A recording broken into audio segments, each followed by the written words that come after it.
Hello दोस्तों, स्वागत है आप सभी का आज की हमारी इस वीडियो में। तो आज हम इसका जो मैट्रिक्स का नेक्स्ट पार्ट है वो हम करने जा रहे हैं।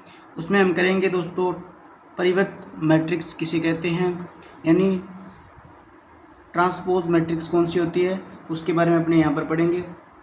इसकी जो डेफिनेशन होती है दोस्तों वो होती है कि यदि अपने क्या है, यदि किसी हमारे पास क्या है कोई मैट्रिक्स है दोस्तों, तो उसमें जैसे पंक्ति और स्तंभों की संख्या है उसको अपने क्या कर देंगे, चेंज कर देंगे, यानी पंक्तियों को स्तंभों में चेंज कर देंगे और स्तंभों को पंक्तियों में चेंज कर देंगे। तो सिंपल भाषा में बताते हैं तो इसको अपने क्या बोलेंगे, मैट्रिक्स का परिवर्त बोलेंगे। ठीक है, तो इसको अपने डेफिनेशन के अकॉर्डिंग देखें तो यदि हमारे पास क्या है कोई, यदि किसी मैट्रिक्स ए, यदि किसी मैट्रिक्स ए की सभी पंक्तियों को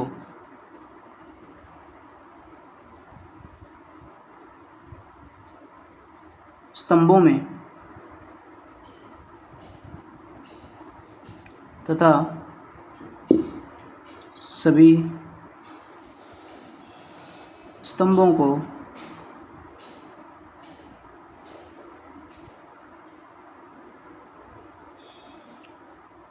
पंक्तियों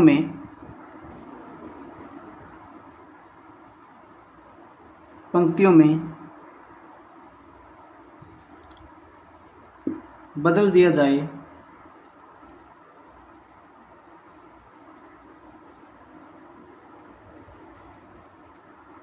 तो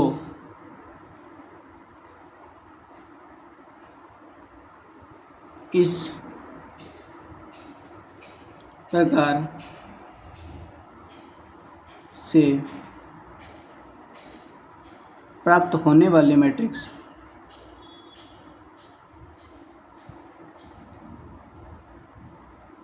क्या कहलाते हैं दोस्तों, ए की परिवर्त मैट्रिक्स कहलाती है। परिवर्त मैट्रिक्स कहलाती है। इसे हम एटी का मतलब हो गया दोस्तों ए का ट्रांसपोज। ठीक है, एटी से दर्शाते हैं। ठीक है, इसको हम किससे दर्शाते हैं, ए टी से दर्शाते हैं। एग्जाम्पल इसके बताता हूँ तो दोस्तों, जैसे हमारे पास कोई मैट्रिक्स ए है, ये ए बी सी और डी है।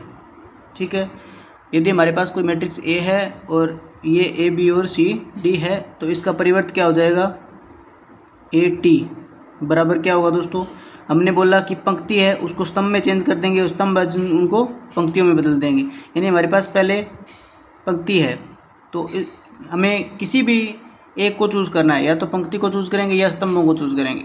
स्तंभों को पंक्तियों में लिख देंगे या पंक्तियों को स्तंभों में लिख देंगे तो ऑटोमेटिक जो दूसरी प्रॉपर्टी अपने आप ही क्लियर हो जाएगी। ठीक है, जैसे हम पंक्ति को चूज़ कर रहे हैं तो पंक्ति को चूज़ करेंगे दोस्तों, तो जैसे हमने पहली पंक्ति है तो इसको पहले स्तंभ के रूप में लिख देंगे तो ए और बी।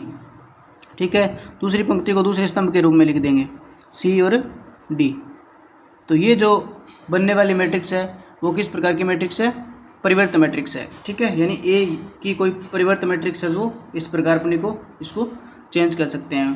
थोड़ा एक बड़े क्रम का अगर कोई अवयव लेते हैं, ए बराबर अपने क्या लेते हैं 2 3 4 1 2 0 5 7 4, ये हमारे पास कोई मैट्रिक्स लिया हमने।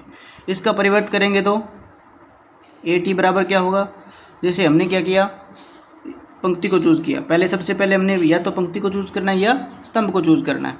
तो हमने पंक्ति को चूज़ किया, ये पहली पंक्ति है तो इसको पहले स्तंभ के रूप में लिखते हैं